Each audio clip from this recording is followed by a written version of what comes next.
Welcome to Empower Hour.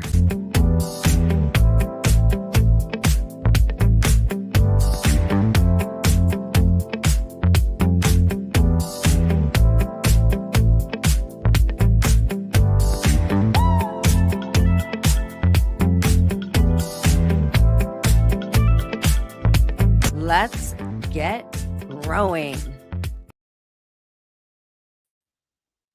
Good morning, everybody.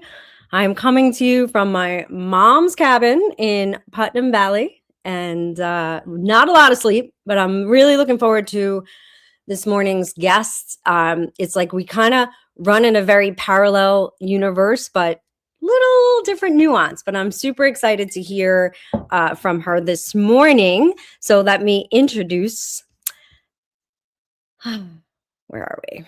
All right. So we are always looking for inspiration that leads to action. And today we have the most amazing guest to help get us there. Today, joining me is Stephanie Allsup. She is a career ownership coach, and she specializes in helping individuals achieve their professional goals through owning a business. If you've ever thought, I'd love to own a business, but I don't have a great idea or I'm not an innovator, Stephanie is the expert you need to hear from and speak with. She has successfully pivoted herself from the arts to corporate business and finally to entrepreneurship. And today she's going to break down why business ownership can actually be more secure than a W-2 job. And I believe this to be more true now than ever. And she's going to share different ways that you can fund a business and just tell us her journey, her story, and all kinds of cool things. I'm looking forward to the conversation. And most importantly, my favorite thing is she's going to help us navigate the fear of the unknown. So let's welcome Stephanie. On? No. Oh, there you There are. I am. Hi, Jen. How are you? I am so good. How are you? I'm fabulous, actually. All right. Awesome. So why don't you just tell us a little bit about you and how you got to where you are right now? Yeah, I was tell people my basic story is I was in HR in human resources for decades in corporate America. And I decided I did not like either one of them anymore. So I quit and I started my own business, which is what I do now. Amazing. So how did you go from the arts to corporate? It was interesting. That was a lifestyle choice, as was this choice. When you're in the arts, particularly the performing arts, and I wasn't on stage, I was backstage, but you're working all sorts of nights and weekends. And there was a period of time where that was fabulous. And then there was a period of time that didn't work anymore. So that's why I made the pivot there. But I was, I think, especially blessed to have the opportunity to do that. So. Absolutely. Absolutely. So since you've had these several successful careers and now entrepreneurship, definitely not your typical path. So what was the moment you realized it was time to leave corporate America after having a successful career? Yeah, I had, it was a long time coming. It wasn't a moment of frustration. It was many frustrations brewing. But the moment I knew I was going to do it was when I found out there was a realistic alternative. And I didn't know that for a long time. And I was lucky to find somebody who helped me find that, a coach for me at the time. But until I knew there was a realistic opportunity, I couldn't fathom it. I love that. Good morning, Jose. So you mentioned like you just kind of fell out of love, right? With corporate. Can you paint that picture a little bit closer? Because I think, or can you tell us, like, was there a moment where you realized, maybe I should have left sooner? Do you ever wish you had left sooner? Did you leave right at the right time? Like, what were the signs? How did you really, really know besides just on that surface level?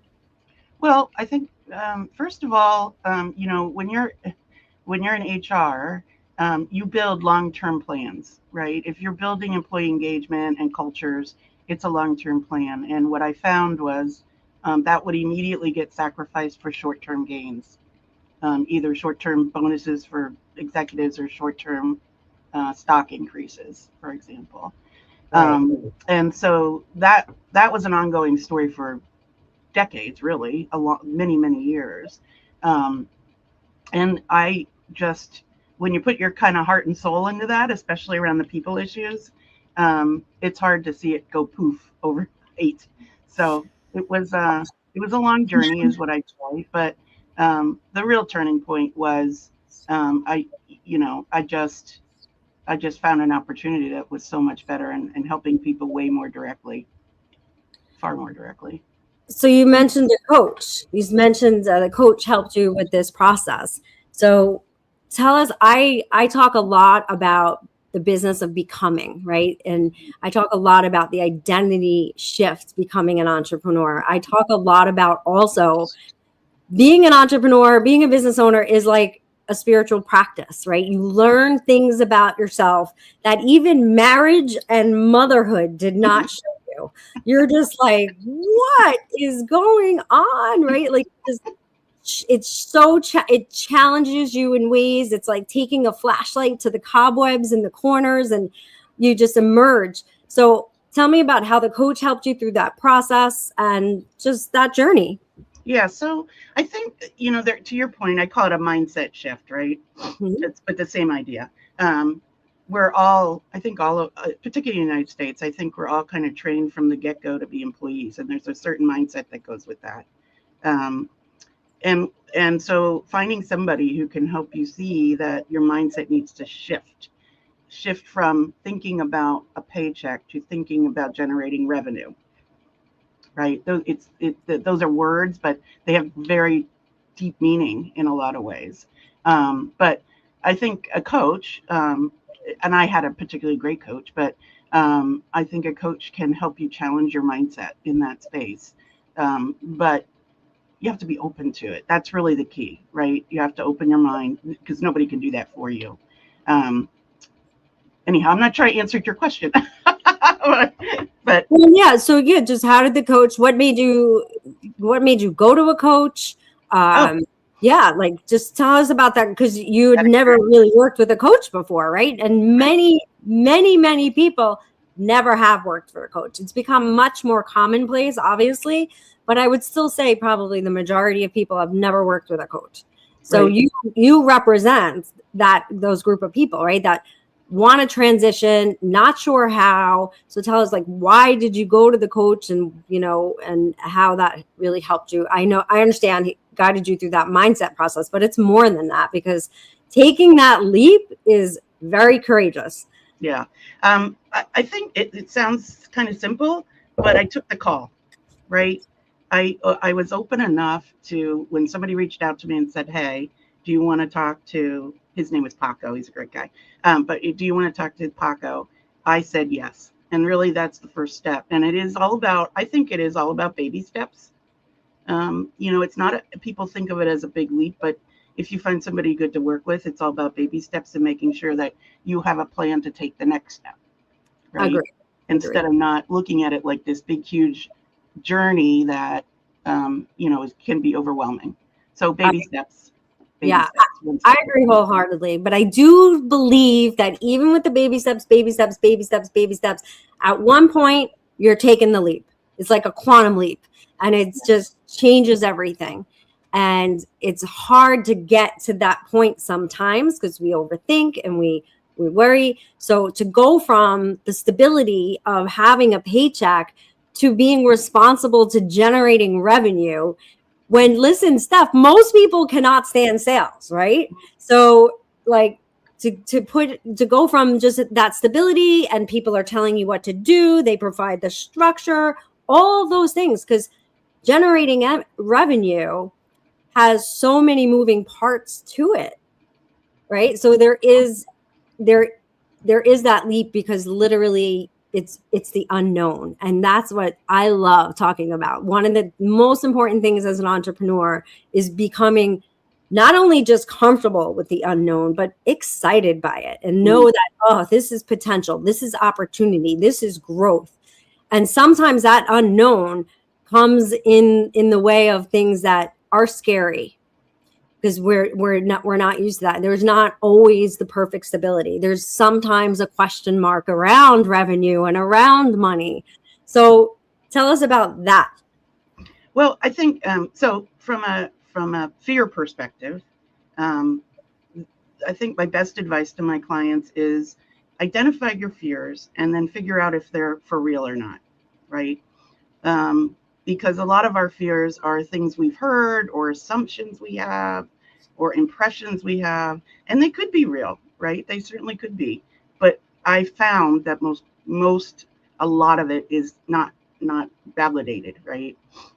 So I think the first step in the fear category is identify what you're afraid of, and then figure out if it's legitimate fear or just impression. But back to what you said in the beginning of that, people think of, this is my thing. People think their jobs are secure, and they're not. It's a false sense of security. Yeah. I think part of what makes me a little bit unique is my HR experience and being on both sides of that termination desk like way too many times, right? And inevitably the person would turn to me and said, well, I thought my job was secure.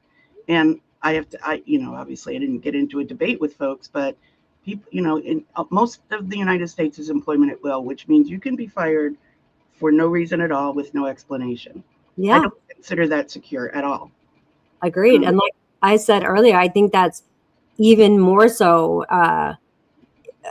today. Like things are changing so rapidly. And so even if you want to keep that job, and this is one of the things that I encourage people, don't just quit. You don't have to. Like, you might get on a call with Stephanie, get on a call with me. Let's figure out what you can do that, you can take 6 months to build, and then, start getting clients. And, maybe you decide that you always do both, because once you're inspired and you know exactly what you want, time isn't as much of an issue as we all think, right? We're actually spending a lot of time doing things that are not within what we want in our lives, which is our priority.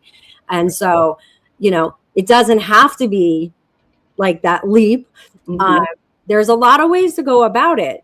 I think so. And actually, we met through an amazing human being, Andy Pinto, who's one of the most talented marketing person I know. And it just his employment just got ripped out from underneath him. And so he decided to take that leap. And I think, like you said, that happens to a lot of people, and I think it's happened more and more often. So I believe, and tell me what you believe, that there's nothing wrong with having employment and figuring out how you can generate revenue outside of that. If you choose, you can also just go ahead and go for it. What do you believe? Yeah, absolutely. I'll tell you a quick client story. I have a client, she's in Texas, but she came to me because she worked for a tech company, and she, they lay off people every quarter these days. And so she had what I call job insecurity. So what I do with my clients at the beginning of our journey is clarify or set goals. And so she had two big goals. One was to diversify her income, so she wasn't solely dependent on her tech career. And two, she wanted to find something, if she was going to own a business, that her teenage daughters could participate in. So fast forward, I found her a couple opportunities, and she decided to open a small footprint STEM active learning center for kids 12 and under. And she kept her job. And how she does that is she hired a center director for it. Yeah. Now, she still has to be involved with the business and spend time with it. It's not, I don't really believe there's anything as such as truly passive. But wow, and she's doing great. She's doing awesome. I love that. And I guarantee you what I just said, once you all of a sudden find something that lights you up, right? And you feel kind of in control of your life. And, I don't like using that word, but because it's really a balance of action and surrender, right? We're never truly in control of anything, but you have a lot more control of designing your destiny and your life when you are generating your own income. right? Yes. And you're responsible for it. Yes. I love that. I forgot what I was going to ask, but I do want to go to this. Can you explain to people exactly what you do? Oh, yeah. So And good morning, Norma. Sorry, Norma had said something, and she said coaches, elders, and mentors. Absolutely, coaches could come in so many. And I'm just going to say this real quick. My first experience with coaching was more mentors. I got very involved with my local chamber of commerce. I buddied up with the most successful business owners in my community, and they became my free coaches and my free mentors. And then my second experience is when I got into commercial real estate. I joined the biggest commercial realtor association there was, made buddies with all the top ones, and these guys walked me through everything. They were my mentors, they were my coaches. So yes, if you don't have, well, Stephanie's coaching is free, but if you don't have access or you're just not ready to do that, find people within your own life, start there. But go ahead, Steph, tell us exactly what you do. I was going to say, so yeah, well, thank you for saying that. By the way, I do advocate for everybody getting a personal board of directors, right? That group of mentors, to your point, Jen, that can really kind of guide you and are truly in your corner, if you will. Yeah. Right. But what I do is I say all the time, I provide coaching, and it really has two broad purposes. One is to help people find their professional path forward. You know, most people take my call or get on my calendar because they're at some kind of career crossroads trying to figure out what the heck to do. So broadly, and I lean into my HR expertise there, obviously, and my recruiting background, et cetera, et cetera. The other thing I do, which is what we're mostly talking about today, is help people learn and explore. And I use those words very carefully and choosing very carefully, because I don't think learn and explore about, business ownership. And I really don't think business ownership is for everybody. I don't. But I do think most people haven't really learned about it. So they really don't know. So what I try to do is provide a safe space for people to learn and explore, look at their options, and figure out if it's part of their future or not. You mentioned, I just want to pick up on something you mentioned. My coaching is free. That's true. Absolutely. My clients never pay me. But the caveat there is my clients do have to invest time and energy in a disciplined fashion, right? I can help almost anybody, but I can't do it for them. Right. And so they have to follow the discipline part of it as well. And be coachable. And be coachable. That's one of my favorite questions. Are you coachable? You know, when you start to get that sense, and that question gets right to the heart of it. And then people have to stop and think, and it really helps them, because Tony Robbins has a coach. Okay. Like most of the people who are thriving at a really high level have a coach. I have coaches in almost every area of my life, or mentors, you know, accountability buddies, boards of directors, whatever you want to call it. It's so important. But this makes me really curious. Like, I became a coach because I was coaching. I was coaching for many years in real estate. I was coaching realtors. And then through the pandemic, I don't know if I told you that story about through the pandemic, everything, real estate had shut down, and I founded the local Putnam County Business Council. So I was getting all the emails of businesses freaking out, and I just got to work and started coaching people through this process and you know, the logistics of what you needed to do to get open. And then, you know, that was the easy part. They thought that was the hard part. Then it was like this whole new world. And it lit me up, and I just knew. But you, I don't know, is there coaching in HR? Maybe there is, and I don't really realize that. So tell me, how did you really understand that you could do this? Yeah, I mean, HR is an interesting thing. Most people don't know. Most people don't really understand what HR does or is, particularly in larger organizations, I would say. And really, if you're a good HR professional, you are building leaders, building culture, building, you know, the broader work environment. And so, yes, you do coaching all day long.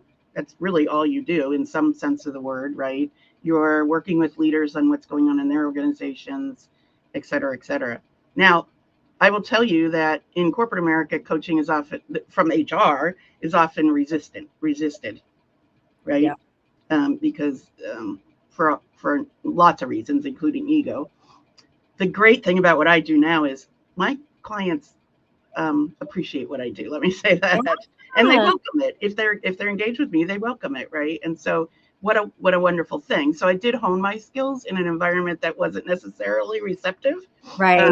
all the time. Sometimes, but not all the time. But I'm thrilled to be able to work with people who really do value and appreciate it now. So, Yeah. I love that. Yeah. And for me too, even when I was a realtor, active out on the road, you're really coaching people through this process, helping them lower their own resistance, get over their fears, and all the things. So I think there are a lot of professions out there that coaching is a big part of it, and we don't actually realize it. So one of the things, and I learned this in real estate. I'm going to be honest with you. I spent most of my adult life without health insurance because that's who I am, right? I'm extremely healthy. I do not go to the doctor. I haven't had a prescription. I got to knock on wood. I haven't had a prescription in probably 20 years, like that's just that I'm just not a doctor person. That's just who I am. I don't suggest that to anybody. My kids had insurance, but I did not. I got insurance steadily for the first time maybe 10 years ago. I just didn't have it.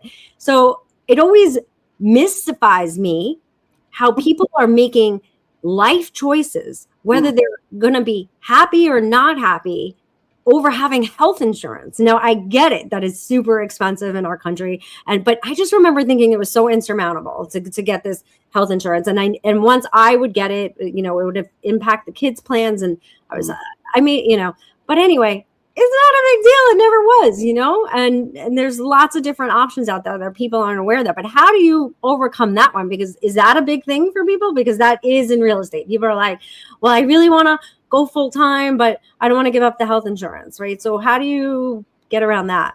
Well, I think exactly what you just said, which is, like, by the way, I have health insurance, right? Yeah. And every entrepreneur in the world has probably, well, in the United States has health insurance, right? So there's got to be a way. That's the first thing I say. There's got to be a way. Now, can we figure out what that is for you? Absolutely. There's resources out in the world to help you do that. And it's kind of similar to the how do I pay for this business, right? How do I fund my business? Yes. Thought, because it's an obstacle to people, right? And my answer to that is kind of the same, which is I can help you find the people to give you education on how to fund your business. And there are lots of different ways to do that as well, just like the health insurance challenge, right? But it's amazing to me that people have been brainwashed so much on that topic. Honestly, it's the same thing with the job security thing, right? Yes. They're telling you you have job security, but you really don't, and it's all around you. So I think there are obstacles for sure, right? There are issues with that you have to address, but it's not insurmountable. Right. It is absolutely not insurmountable. Health insurance, just like any other expense, is just that. It's an expense. And if you find a way to pay for it, you will get it. I'm literally laughing because I can hear in my head like the 70s, like it's the man. They're trying to control you. Well, they are. In my head, like I'm possessed, like literally. It's Big Brother trying to control you. But it's true in so many ways. Like even the lifestyle that I live, very nomadic. My mom, a boomer, is literally like, well, if that's what you want to do,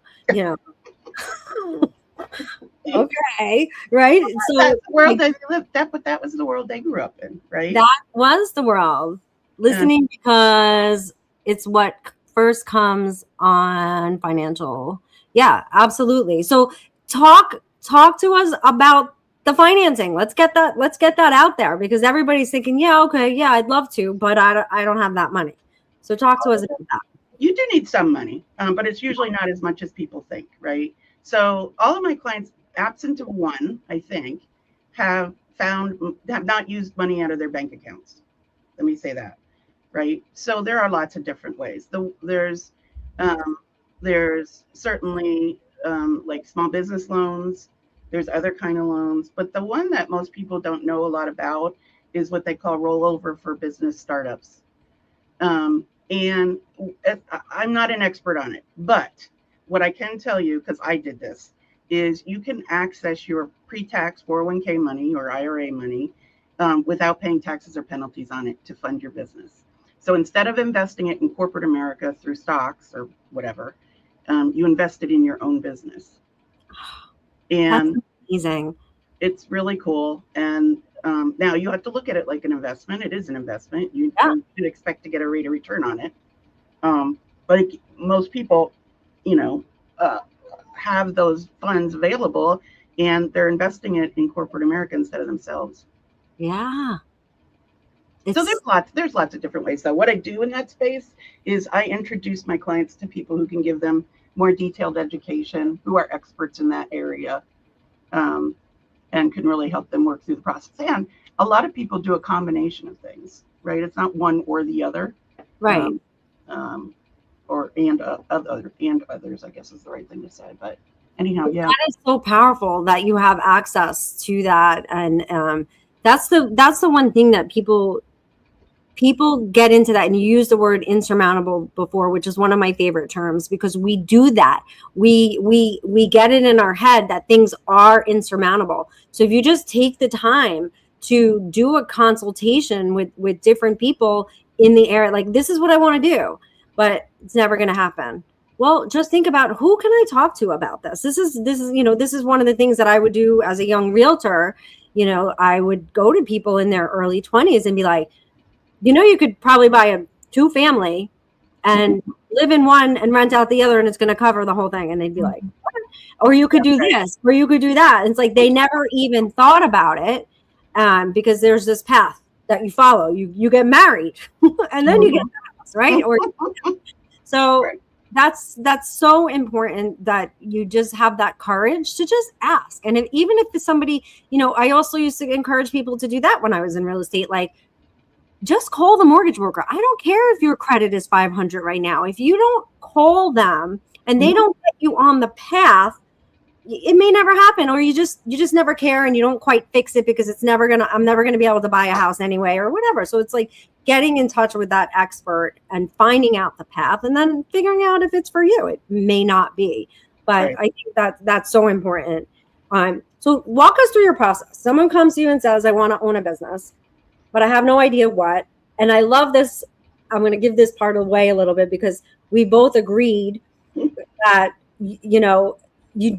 I'm blessed. I absolutely love what I do. I'm literally on like an hour and a half of sleep right now, and I feel energized. I have a new client coming on today, and it's all good, right? Because that's what I was talking about, time. Once you feel like you are in control of designing your life and your business that supports it, time and energy opens up for you. I truly believe that. Okay. I always go off on a tangent, but right. You do not have to, or most of the time you shouldn't get a business that's doing what you love, because it might not be profitable. It might be stressful. It might cause you to work hours. It's really about figuring out what you love and what you want to spend most of your time doing, how you want to live your life. Are you a morning person? Are you an evening person? Do you want to be remote? Do you want to be in person? Do you want brick and mortar? Do you want like all the different things that your lifestyle? What do I want my lifestyle to look like? I don't really like people, right? I don't want to deal with people all the time.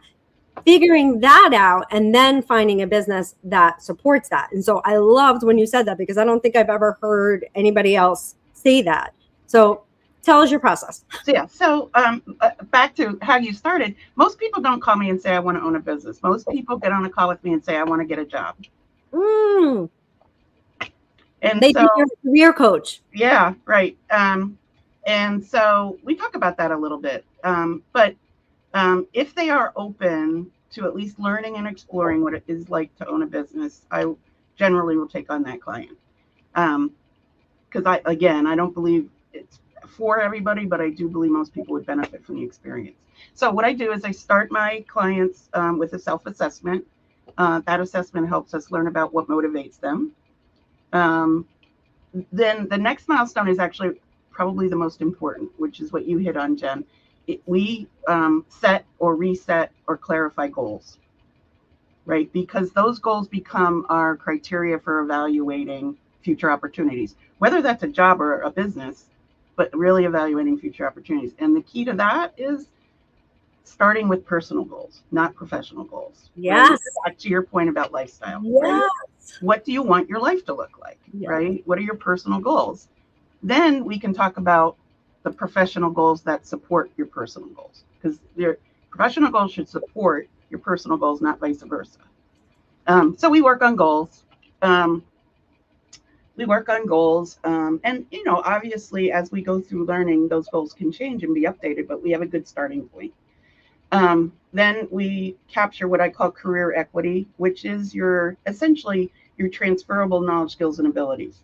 And it always kind of makes me smile when somebody says, well, I'm an X, I'm a nurse. How could I have transferable skills? And when we get into it and start talking about it, it's amazing. Oh, yeah. So we capture transferable knowledge, skills, and abilities. We capture areas of interest. And then as appropriate, what I do is I go out and I call it curating, but I find usually three typically, real life business opportunities for people to learn about. And that learning is just more conversations and questions, right? And I make those introductions and we go down that path and see where it takes us. I love it. And so what you talked about, well, how can these skills, translate into anything else? It's definitely a limiting belief. And I'm sure people come to you with a ton of limiting beliefs. Mm-hmm. So how do you help them through that process? Well, I lean into some of my HR stuff, which is I start helping them identify what I call core competencies. It's instead of what your technical skill is, right? Like, I don't know, pick something. Like your technical skill may be software development. But in the process of doing that, you're doing a lot of other things. You're problem solving, you're being creative, there could be a whole host of things. So we get into we strip off the title or the function and we get into core competencies. And then we figure out how those can be translated. And by the way, which ones of those people really like and what they don't like about what they're doing, even if they have the competency, right? And you talked about when we spoke, and I believe I've seen in like your website, about people being open to learning something new and investing that time and energy. You don't cost anything, but you expect an investment of time and energy and focus and commitment in a disciplined way. What does that discipline look like? What does that mean? Tell us about that. I think maybe what you'd expect it to be. Basically, in my coaching sessions, we typically do two things. We talk about whatever's going on at their job or in their job search, because most of my clients are in one of those spaces. Mm-hmm. And so we do that. But the more important thing we do is debrief on homework. And there's always a homework assignment, right? Or action item that they need to take. And they commit to taking that on the call, and then we debrief on it on the next time. That discipline to commit to action items and follow up is what I mean by that. And sometimes that's, a thought exercise, right? And sometimes it's actually having calls with people, or it's different at different phases of the journey. But it's that discipline to stay on course. Yeah. And I believe that the clarity helps with that. When you're helping them to actually think about what they want their life to look like. And once you get a picture, like a really clear picture, because let's face it, Steph, there's many people here who are watching, and no judgment at all. Mm-hmm. But many people are not planning past the weekend. Right. Maybe they go past the weekend and they have a vacation planned. Mm-hmm. But the fact is, we are not really looking to that filter. We're just kind of going through the process. And so I believe that once you gain that clarity of like, oh, this is what I want, and wow, I get to do this so I can have that, right? All of a sudden, it doesn't take that like willpower and grit and tenacity, because you have this North Star of what you want your life to look like. I'm so glad you just said North Star. It made me think of something. One of the things that I do for my clients is when we work on their goals, I take those and I memorialize them in a North Star. And all my clients get access to a personalized portal, and I put that North Star in the banner of their portal. And so it's a reminder about what they said they wanted, right? Yes. And we're at least at that moment committing to trying to achieve. And I think that can be not only inspirational, but it can tactically remind people why they're doing what they're doing, right? And it's sometimes we all get mucked up in our day-to-day stuff, and it really helps to have a reminder of purpose. When you come back to that reminder, like I said before, energy and time expands. All of a sudden you have more time. It's like, it literally is, when you have that clarity, it's literally like the week before you go on vacation or the couple of days before vacation, all of a sudden you can just do like everything, and you don't need, I can just go on 2 hours sleep. I'll sleep on the beach. And all of a sudden you're like Superwoman or Superman. Mm-hmm. But that's because of that clarity. Like you see it. Oh, I'm going to be on the beach, and I'm going to be here, and I'm going to be there. So that's what that North Star is. Mm-hmm. And it really does help, because I don't love the word discipline. I don't know. I've always had a problem with it, because I spent most of my life trying to be disciplined, because I was a freaking lunatic, wild woman child forever. And then I got into this very like rigid. I was vegan for like 7 years just because I wanted the discipline of it. Mm-hmm. And, you know, I stopped drinking alcohol like 4.5 years ago. A lot of that was for discipline. Mm-hmm. And for me, discipline became like this kind of negative soundtrack. Like if only you stopped doing this or started doing this, you would be better. So I love, instead of feeling like I have to discipline myself, just remembering, what do I want? Mm. Oh yeah.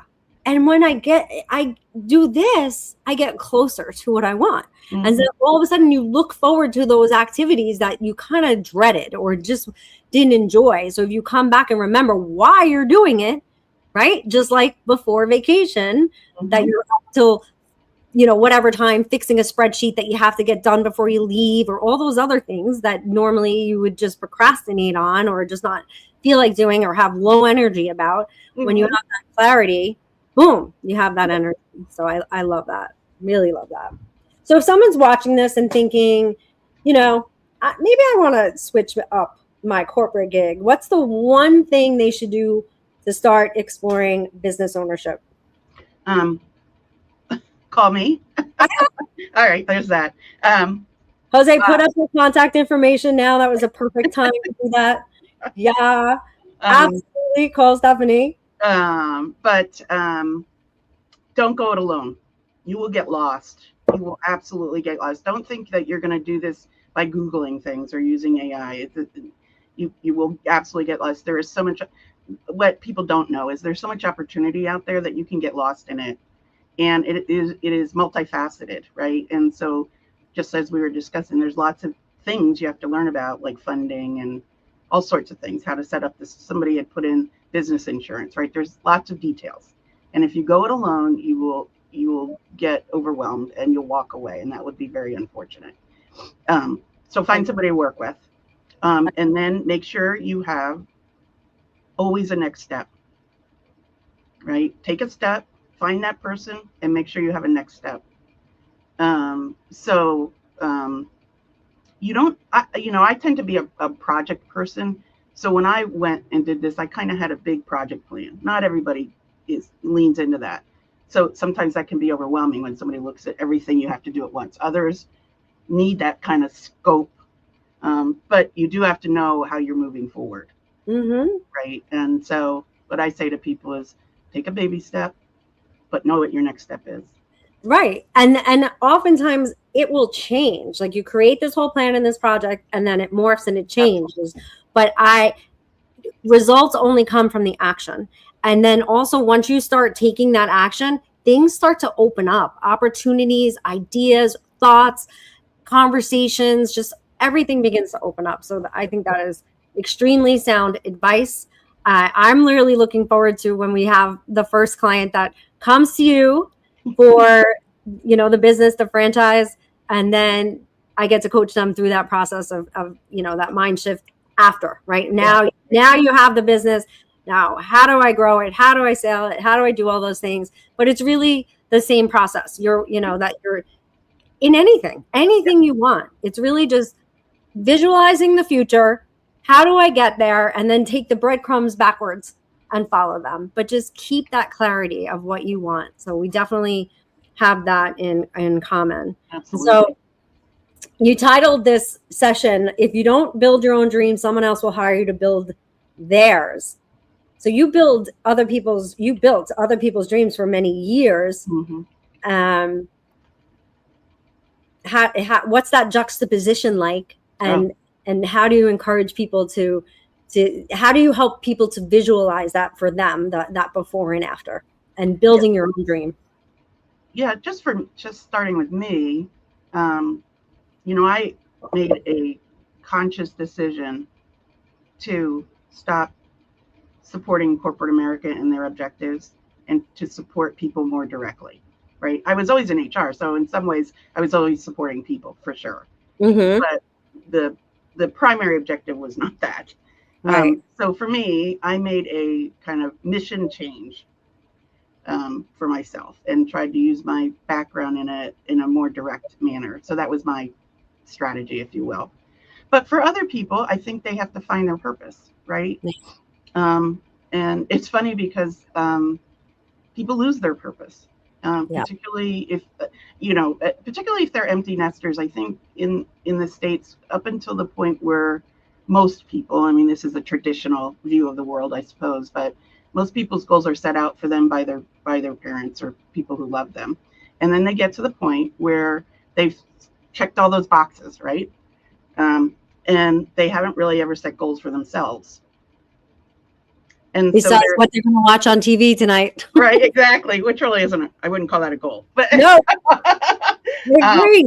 But so I get a lot of people who are at that space and they lose their purpose, right? And so that's also why I start with goals, because it leads them to their purpose.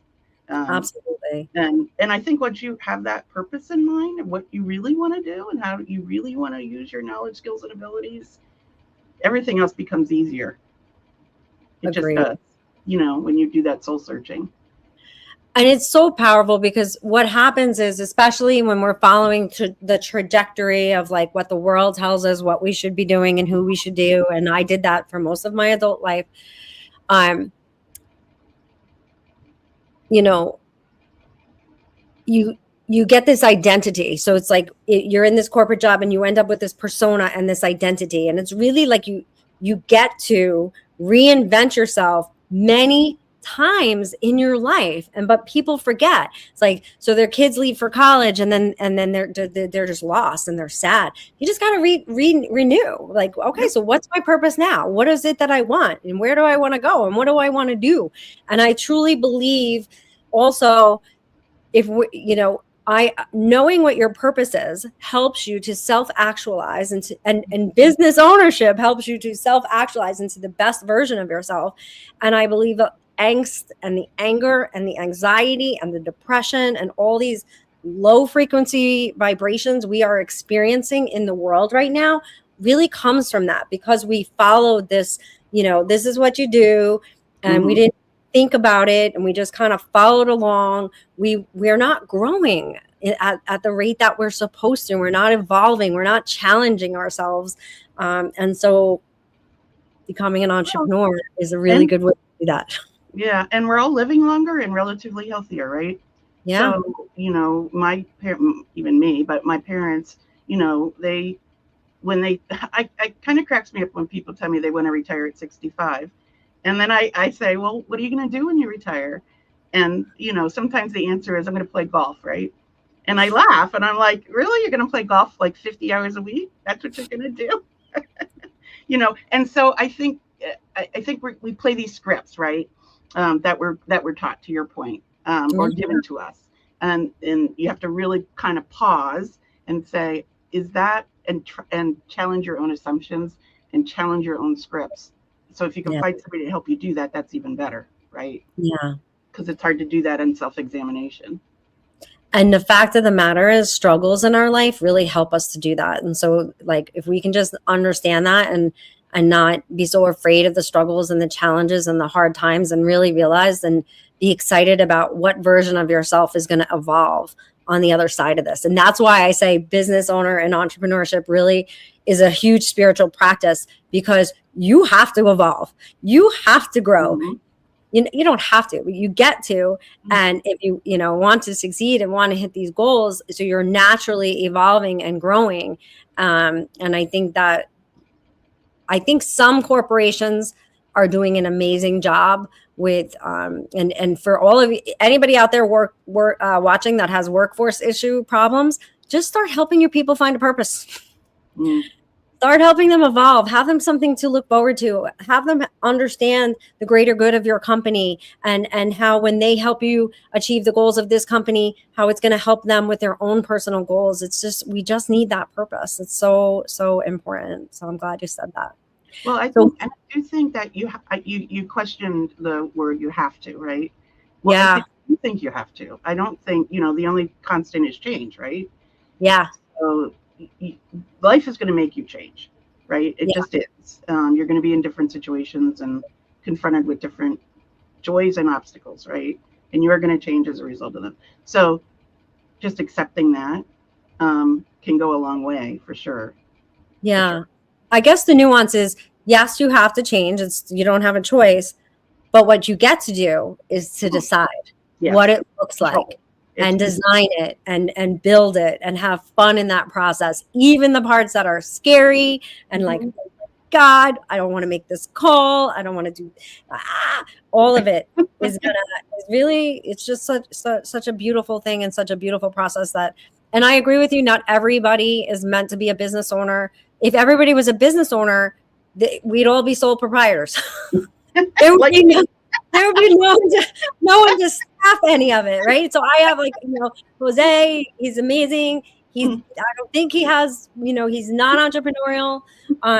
And thank God for that, because I get to have him work with me and help me grow and do this. So not everybody's meant to do that, but there's still lots of opportunity to be able to find your purpose and evolve. And so what, if you can get one message out to the world today, what would it be? Oh,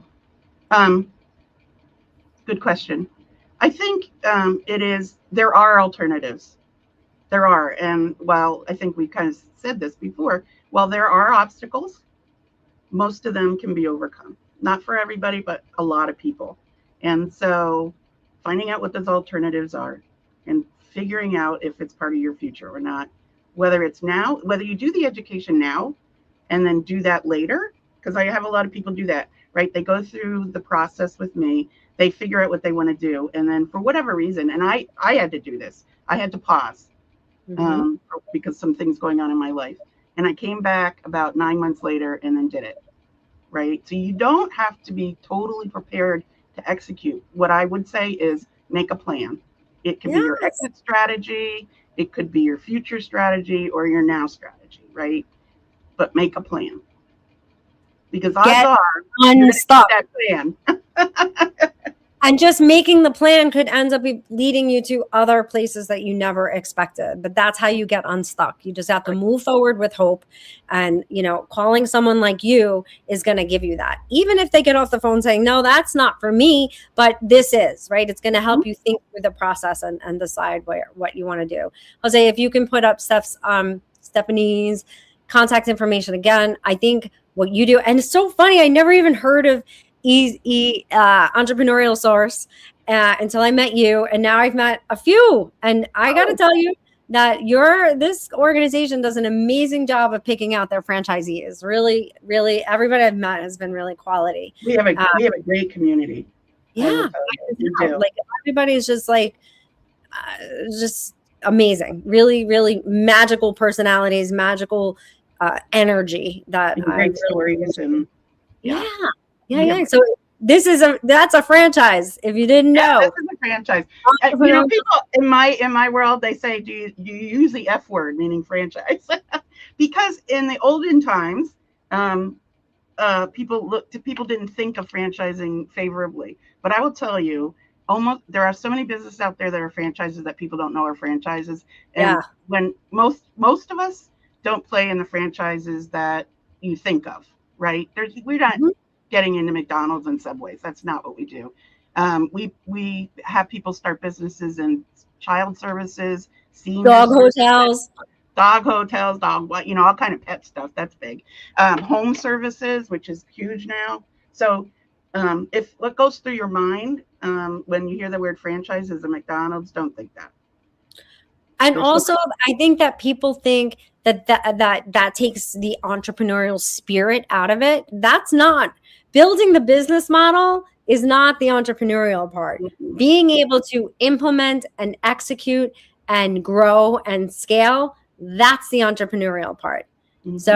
So that's an illusion. And especially if you're going from a corporate background, I highly suggest going into the franchise world, because you're going to get a lot of that structure. You're going to get the blueprint. You're going to get a lot of that you're used to having, because you're already going to have so much to learn and do that is very different than you ever did before. So having this blueprint of proven success is invaluable. I tell people all the time, it's kind of like business in a box. You still have to open up the box and put the pieces together, right? But not like me that's flying the plane while going off a cliff. Don't do that. It's not meant for everybody. Don't do that. And by the way, when people hear about startups that fail, right, and they hear a high percentage, a lot of that is driven by people who go it alone and try to do something that they are totally unprepared to do. So just saying. That's going to be my last question. The last one was my last one, but this one, you must see a lot of people that come in gung-ho and then fizzle out and fade, or it just doesn't go. And then you see people, and I bet you sometimes it's the people you don't expect do the best, and the people you expect don't do. So what do you think that difference is between the people who are able to keep that focus, that vision, and build something beautiful, to the people who sort of fizzle out and it doesn't go where they want it to go? What do you think the difference is? I think it's open-mindedness, right? Mm-hmm. You have to be willing to let go of some things you learned in your past. Yes. That are no longer true in the environment that you're going to be in, right? So you have to change your mindset, and you have to be willing to let go of some old stuff, right? Yes.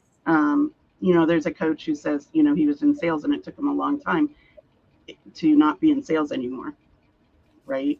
When you're a coach, you're not selling anything, right? So, and for me, it was, it was the letting people be on their own journey, right? So, you have to be willing to let go of some stuff, but you have to be open-minded enough to embrace the new. Yes. And not be afraid of the unknown. Yep. I love it. I love it. All right. Put up her contact information again, Jose. And you guys, if you want the blueprint for building a business, whether it's a franchise or not a franchise, just message me or DM in the comments if you're watching this later, and we will get that over to you.